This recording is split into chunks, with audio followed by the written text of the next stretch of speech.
Hi everyone, Nature Nancy here, and welcome to the next episode.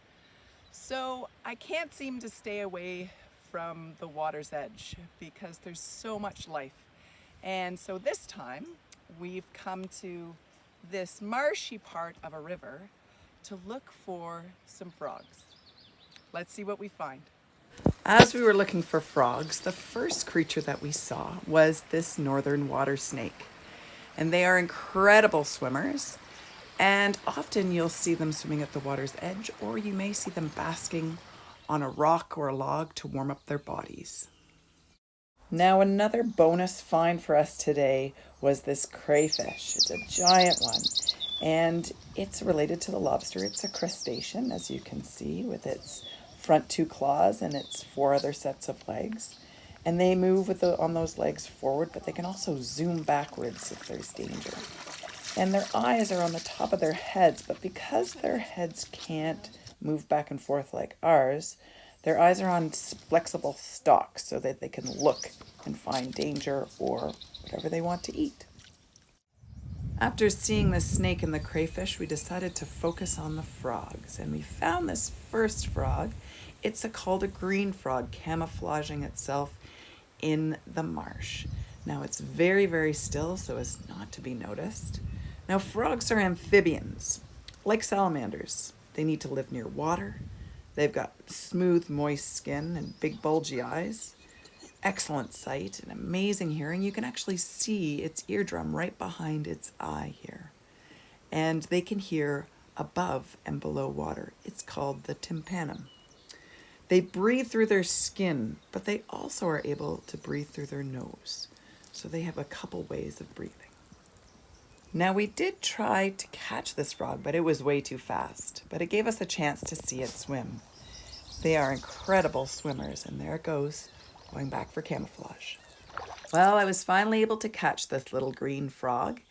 And it's important to know that if you're catching frogs, make sure you have chemical-free hands because they breathe through their skin, and we need to make sure that we don't affect them in a negative way. One of the cool things about frogs is their life cycle. And my friend Jacob has a question just about that. Back into the water. Nature Nancy, how do the frogs protect their eggs? That's a great question, Jacob. So here you can see a tadpole in the middle of the screen. But before it hatches as a tadpole, a frog will lay thousands of eggs in water vegetation. Now, surrounding those eggs is a jelly-like substance, and that's what's going to protect those eggs because that jelly doesn't taste very good.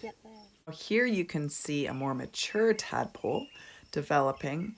The next stage will be that its legs will come out and its tail will shrink. They are still pretty amazing swimmers. Now here we have on the lily pad, just like in a cartoon, the northern leopard frog. It's got spots on the back and it often has sort of a white or yellow belly. And they are long and lean and sometimes also found in the meadow. Now here we have the same leopard frog, but it's at the bottom of the marsh, really still and trying to be camouflaged. You can see its long, strong legs. And the leopard frog has a really cool sound. It's got a long snoring sound with a couple grunts in it. Here it goes. Nighttime is an excellent time to listen for frogs. And in June, it's the tree frogs we are hearing, with the occasional gulp from a green frog. Some friends included us in their nighttime frog exploration. Here we have a gray tree frog hanging out on a tree. And in just a moment, it's going to make a sound.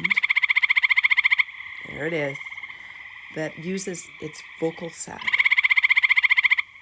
There it goes again. Male frogs typically make the calling sounds. And here we have a beautiful gray tree frog that my friend has in his hand. And you can see its gorgeous back yellow legs, which is typical of a gray tree frog. They're only tiny. They're about 4 centimeters in length and found in the trees. Now here we found a wood frog, and its call is like the sound of a duck. Wood frogs are incredible as they are able to, here's another one, tolerate freezing in the winter. and right next to it is another leopard frog. Now, after a very successful nighttime frog exploration, we're back in the marsh, and here I've got a green frog. And frogs are super sensitive to pollution, so the more frogs we see in a marshland, the healthier we know it is. Well, our trip to the marsh was very successful. We found our frogs, and this one kind of wants to hang out with me for a little bit longer. So thank you very much for coming this episode, and we'll see you later.